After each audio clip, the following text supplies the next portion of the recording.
Hey, hello, my name is Jordan Brown, and we're here in Gainesville, Florida, right outside the city limits. We have a small farm. The fields are about 17 acres of vegetables. The farm is certified organic, and usually in a year, because we double crop almost everything, in a year we plant about 30 acres of vegetables total. And the name of my farm is The Family Garden. The main market that we have is after a couple years ago, 2 years ago, we moved here to this farm from another farm, and one of the goals is to try to be able to sell as much as we can, as much of the stuff that we grow, direct to consumers. So a retail sale versus a wholesale sale. For a farm that's our size, that's really, I think, is the only feature, because we used to do a lot more wholesale, and it gets a little bit harder as more farms and bigger farms come into the market. So most of our what we'd like to be the focus of the farm, both with growing and with finances, is the CSA, the Community Supported Agriculture Program. This year we have about, I think, 280 members. So each of those people get a share of what we have for that week, and we run that for 30. I think this year was 34 weeks during the year, from October to June. So we really like to grow that part of the business. But other than that, I sell vegetables to anybody who's got money. There's little distributors. We used to sell to some bigger distributors, but we haven't had a whole lot of that this year. Sell to restaurants, one grocery store. People email me. Usually every week I get somebody wanting something that they got my name or number from somebody else. So we try to do whatever we can to accommodate people. But at the same time, we're trying to move as much as we can towards either farmers market, direct to consumer, or the CSA. Hi, my name is Juan Raygosa. I operate Terra Preta Farm in Edinburgh, Texas. All right, here at Terra Preta Farm, we produce over 30 different varieties of vegetable. Our main market channel is CSA, and also we do farmers market and a little bit of restaurants.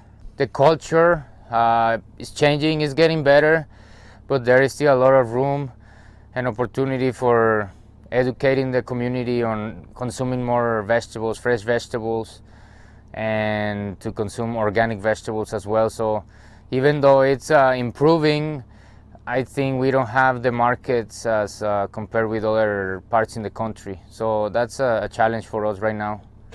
And price also, since we're very close to Mexico. We have all the produce terminals here, which they have wholesale prices, and that affects also the prices for our product. My name is Malika Spencer. I am the owner and operator of Roots to River Farm in New Hope, Pennsylvania, and with a location in Titusville, New Jersey. We've been operating. This is going to be our 5th season. And we sell to restaurants directly, we sell to a local wholesale company, we sell through a CSA, and we sell to farmers markets, and we have an on-farm market. We are a small farm. We can't focus very much on marketing. We can't put a lot of money towards it. But we also, we have a fairly good retention rate for our CSA, but it could always be better. And so if half of the people in this area just signed up for the CSA, we wouldn't have any problems at all. But every year we have to do a big campaign and a big push to get members, and so it's an education problem about how much the food costs, what the value is, and how good it is for you, and then how to cook it. It's a sort of this issue of accessibility and people thinking that it's more expensive, even though it's not, this sort of like fake value of organic food or small local food. And so it's, we do a lot of bringing food to people. We do farmers markets, we do, restaurant sales, and it's all, we have to do a lot of push to get the produce to people that will buy it, rather than just having people come and know that it's here and that it's there for them. So I think that there's a lot of pieces that are missing that could need to be addressed. My name is Tony Potenza. My farm is called Potenza Organic Farms. I'm located in Trumansburg, New York, in the heart of the Finger Lakes. My first major crop was carrots. We sold produce at the farmer's market, and we started selling to all the local Ithaca restaurants. We had like 20 of them. There was only a handful of us at the time that were really growing produce. There was only 2 other organic farmers, and we would be selling to the same restaurants. And we're all friends, and we decided to form a co-op. So we formed the Finger Lakes Organic Growers Cooperative. And we started marketing. We combined all our markets and shared our markets, and we got a market manager to make the phone calls. We got a delivery truck, we got a warehouse, and away we went. I stopped doing produce because it was a perishable product. Everybody else had it when you had it, and I started with the soybeans and small grains.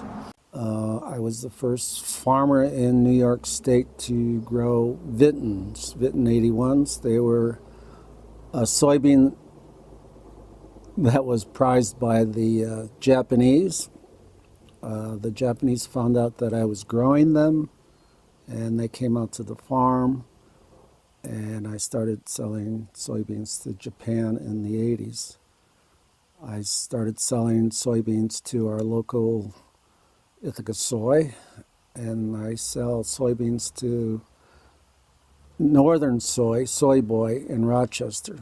I've been selling soybeans to Ithaca Soy for over 40 years, and the owner decides that he's going to sell the business. So with my son, we buy the business, and it's run by my son now.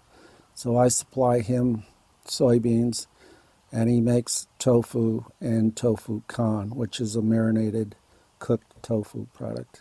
The challenges of marketing is some years there's a higher demand for one crop over the other one. So I have to have good storage. If I have good storage, I can keep a crop for more than 1 year. Hello, my name is Keith Lancaster, and we live on the Duncan Ranch, which is south of Glen Rock, Wyoming, in the foothills of the North Laramie Range. And I'm Wendy Lancaster, and we live here together with our three daughters. We're in the organic grass-fed beef or meat business. We produce somewhere between 100 and 150 animals a year. Most of our animals are marketed wholesale. We sell them on the rail based on the hot carcass weight, and then those companies in turn sell them to retail food stores like Whole Foods or other natural food stores, or even King Soopers, or into restaurants and that sort of thing. Then we have a small direct market program of our own, which is not certified organic, so that we don't have to go through the USDA labeling process for organic, but we do. But those animals, many of them would qualify. Well, they don't fit the organic specs to the T. Oh, okay. So here's an As far example. as- If you know how I said that in order for a calf to be certified organic, the cow has to be on organic pastures 3 months before the calf is born. Well, so an example of an animal that I would market through my own label of Bar Double L beef would be if we bought a cow that calved less than 3 months after she arrived, or if we bought a cow with a baby calf on her side, but we knew the history of where we bought her from, and that they hadn't done anything that would violate organic integrity, that calf can't be certified organic. But I can stand behind that animal in my marketing program and say, this is an all-natural animal raised on organic pastures, and so that gives us an avenue to market those animals as well. My name is Jean Hediger, and this is my son. I'm Bryce Hediger. I do the marketing of the crops from our family farm, and Bryce, along with my husband and his dad, do the growing. They are the farmers. I am the seller. So I'm lucky enough to be with a large national distributor, which is called UNFI, or United Natural Foods Incorporated. And so they have 20 distribution centers throughout the United States. So they ship to all 50 states through their warehouses. So we have trucks come in here. They buy wheat and millet and oats, which are the 3 products that we raise and sell. We ship to their various locations, and they distribute to the stores for us. So right now, because of this distribution, we distribute to 4,600 stores in the United States through our distributor. And then we also work with some smaller family companies that are making granola or various things like that. So the big distribution is beneficial because we farm a lot of acres and we have a lot of crops, and so we need to be moving all of this product. And then also it's really nice from the marketing end to work with small family businesses and medium-sized family businesses too. A side business that I started outside of the farm is that I bought a flour mill and I've started milling grains. And what I do is I take grains from our farm or from neighbors if they want corn, for example, and I mill it into a very coarse flour, and a handful of distilleries buy from us, hence the bar in the background of our video here. And it's been an interesting industry. As you know, of course, in the last 20 years, the organic industry has just skyrocketed. And so I have been fortunate enough to work with other family farmers that are organic farmers from Colorado, Montana, North Dakota, Nebraska, Wyoming, Kansas, so all over this region. And I probably have something like maybe 35,000 acres under production now for for all the crops together for the marketing end of it. So one of the things that allowed us to take on big clients like national distributors was because we have a growing group and we don't have to just count on what's going on our farm, although the spirit here is for me to make sure all of our family crops are sold. But it allowed us, it really opened up marketing by forming a casual growing group, because then big companies wanted to come to us because they knew that we had a lot of potential crop to sell. We have a lot of on-farm storage, and you have to have that. Traditionally, in this part of Colorado, conventional farmers store their grains at the local elevator. Whether they sell it right at harvest or not, they transport it to there, and they just leave it. And so for us organic farmers, we can't do that. So that was a big deal. We were fortunate enough when we bought this farm that we had a lot of on-farm storage. So that was a critical factor that allowed us to farm organically actually from day one.